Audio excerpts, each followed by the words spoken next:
Mary, you can see how we're so proud of all the beautiful songs that we've written to you and about you, and we're honored, we're deeply honored that you could be here with us today to answer a few questions that we have for you. So, the beautiful prayer that Miss Castro read, the Magnificat, did you actually write those words? The Magnificat was my response to the angel Gabriel when he came to me. I have always identified with the poor and the lowly, just like my son Jesus. I believe that the power of God can turn the world upside down. And what about the Hail Mary? Did you write that prayer? We pray it all the time here at Our Lady of the Snows. Well, no. Those were the words that Gabriel spoke to me when he asked me to be God's mother. Now, most people call you Mary, but I understand that that actually is not the name that your parents gave you. Is that correct? That is correct. Miriam is my name. I was named after Moses' sister. It is also the name that Gabriel called me. It means full of grace. And you know what, Mary? Everybody has a different idea about how old you were when the angel Gabriel actually came to you. Can you shed some light on that for us? How old actually were you when Angel Gabriel asked you to be the mother of God? I was 14 when Gabriel came to me. I was already engaged to marry a good man named Joseph. In Palestine, back in those days, it was common for young girls to marry as early as 12 and 13. Part of the reason is very few women live beyond 35. Wow, 14 years old. Weren't you scared? I was very scared, but my parents taught me to trust God. When Gabriel told me this is what God wanted, how could I not say yes? And Mary, could you tell us a little bit about when and where you were born? I was born in a little town called Nazareth, about 20 BC. My son Jesus was born about 6 BC. The calendars that you use nowadays are a little bit off. I'm not quite sure how that happened. No, we're not quite sure how that happened either, but I understand that that is the case. Could you tell us a little bit about what life was like back in Nazareth so many years ago? Life was hard for us back then. My husband was a carpenter, but sometimes we were barely able to make ends meet.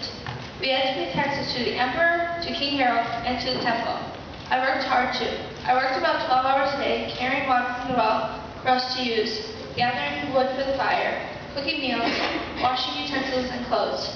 Remember, there were no dishwashers or washing machines back then, and no cars. And Jesus was a handful at times.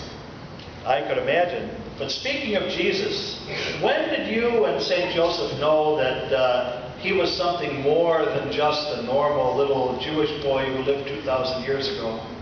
We found him in the temple when he was 12, teaching the rabbis.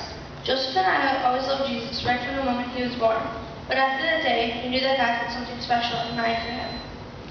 Do you have any other stories about Jesus that you might want to share with us? Because the Bible doesn't say much about him in his early years.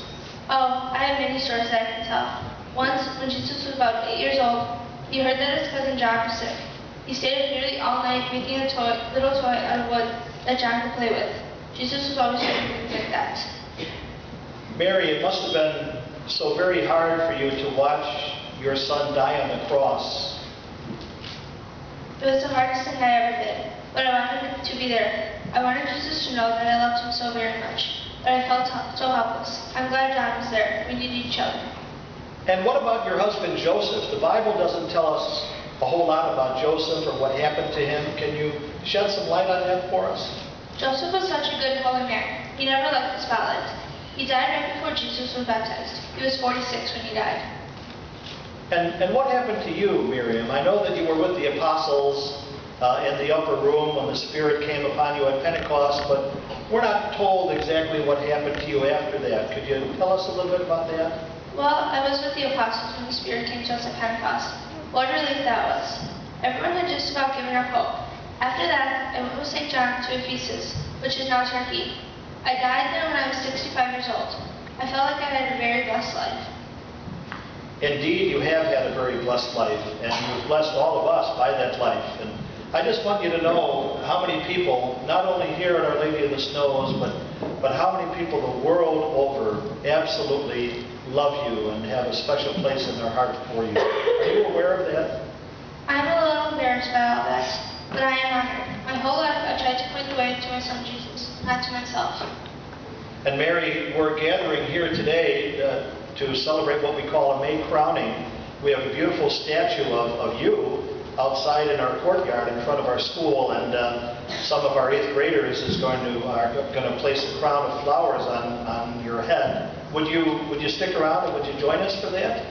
I would be honored. Please know that I love all of you too. So does Jesus.